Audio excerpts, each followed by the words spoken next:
Thank you, those of you who were able to stay till late in the afternoon on the eve of Labor Day weekend. Thank you for staying. I don't know whether to thank you or say get a life, but here you are. So what I want to do is David had asked me to make some comments, and I want to do them in a somewhat rowdy way, Pat. I want to try to shake things up a little bit. I want to try to challenge some of the foundational premises that I think I've been hearing expressed for the past couple of days. So I do that with full knowledge that you guys are very serious about what you're doing. You've given a lot of thought to these issues and you're working very hard on these issues. So don't get me wrong in terms of the kinds of challenges that I'm going to try to pose, okay? I'm going to ground my comments largely in the work of Ulrich Beck and his concept of the risk society. So just to review a couple of those principles from Beck, we live in a world of self-induced societal risk, and that's one way in which Ulrich Beck uses the term reflexivity. The things that we have done have come around to affect us in very serious ways.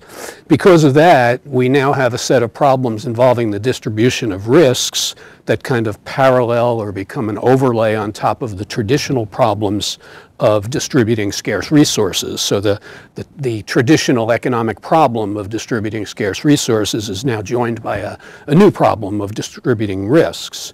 And then in the next bullet point suggests that, well, there's a justice dimension to this reflexive modernity that we live in, that we have problems of distributive risk justice, as I'll call it, just like we've always had problems of distributive justice in terms of equity and fairness. So there's a need for a rather systematic and deep-looking, foundational, and I think partially institutionalized process of reflection. Now, there's a debate in the literature about Beck where some people say that, no, when he talks about reflexivity, he's talking about that first principle of self-induced risk. But my reading of Beck and the reading of some other folks is that, no, he's on board with this idea of the need for reflection, and that's the other way in which he's using the concept of reflexivity. Okay, now the other part of the title of my, oh, by the way, you saw the title of my talk, which did not appear in the schedule. So it was reflecting on the rhetoric of technological risk. So the other key term there is rhetoric, right? So being a communication scholar who works with rhetorical theory, here's the way I want to use that word rhetoric, not mere rhetoric or just rhetoric or only rhetoric, the kind of disparaging colloquial way in which that word is typically used. But instead, in my view, rhetoric is pervasive. Everything we do is rhetorical all the way down. Science, in fact, is rhetorical in the sense that we have to make claims, warrant them, justify them, persuade our fellow scientists. So rhetoric is pervasive in that sense. It's epistemic. It's a way of seeking and building truth. And when I say building instead of discovering, I mean that rhetoric is also a constitutive process or a constitutive principle in the way we create the social world and the way we act upon the material world. Okay, a few key points about rhetoric and risk, or how the rhetorical dimensions of risk. Well, how we choose to talk about risk, and we might use the word framing here, we might use the word discourse, we might use the word rhetoric, but how we talk about risk is simultaneously enabling and constraining. It empowers us to recognize certain aspects of the world out there, or the world that we've created. But it's constraining at the same time. It blinds us, it narrows our focus, it invariably shifts our attention from certain aspects of the world to others. So in Kenneth Burke's terminology, rhetoric provides a set of terministic screens. And my reading of the term screen here, as in terministic screen, my reading of the term screen is that, well, a screen can be a kind of attenuating agent, but it can also be a place in which you project a spectacle, right, as in a movie theater screen. So whichever one of these approaches you want to take, our language either filters or attenuates the way we perceive the world, or our language presents to us a particular vision of the world. And final principle of rhetoric here, I think of rhetoric in the terms of the Roman rhetorician Quintilian. rhetoric is fundamentally tied to principles of democracy. Rhetoric is a process by which the good man or the good person speaks well. Good man, meaning a person who cares about the issues that matter to the community. Speaking well, meaning well prepared, knowledgeable about the issues, and able to connect with other people in discourse about those issues. Okay, I'm going to back up again here and make another disclaimer. In what I'm about to say, I'm not trying to question the motives or the intelligence or the honesty of the nano community and the community of social science researchers and humanists that has now become somewhat parasitic on the nano community. We make our living by studying the nano issues, right? I believe that fundamentally all these people are doing their very best to do very good work and dig deep and probe the ethical, the communication issues, the social implications of nanotechnology. So I'm not questioning that. I'm not trying to preach or educate. I could hardly begin to educate the folks here who have looked so closely at these topics. I'm not trying to engage in apocalyptic rhetoric that the sky is falling or doom and gloom or gray goo is going to happen as a result of nanotechnologies.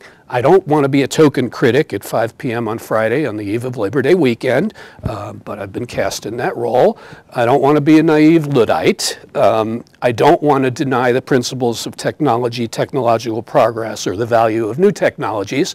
I think of myself as a science critic, as an art critic is usually somebody who loves art. Music critic loves music. I think of myself as something of a science critic here. I'm a former physicist, by the way, and I don't want to rain on the parade of the very good possibilities that exist in the world of nanotechnologies. Nevertheless, I kind of wrote these slides last night, but I still feel confirmed that the impression I had yesterday is that much of the discourse that I've heard starts from the premise that the train has left the station, that nano is here, get on board or be left behind. Yes, we want to do the best that we can with this new technology, but there's little we can do to really slow down and certainly can't stop the coming or the advent of these technologies. So there's a sense of technological inevitability here. I think of Robert Oppenheimer's comment that making the atomic bomb was inevitable because it was technically sweet. We could not resist the glorious and fascinating opportunity that nuclear science afforded us, right? The idea that resistance to such a teleological necessity is futile, okay? I also do sense, to some degree, a somewhat unreflective sense of progress, right? Progress becomes what Kenneth Burke calls a God term. Burke talks as well about this idea of entelechy, or entelechy, and Burke says that as a species, the human species, the species that can use language, has the particular characteristic of being rotten with perfection. We want to perfect, we want to improve, we want to take things to the end of the line. And I keep getting this sense that that's where people see nano going, right?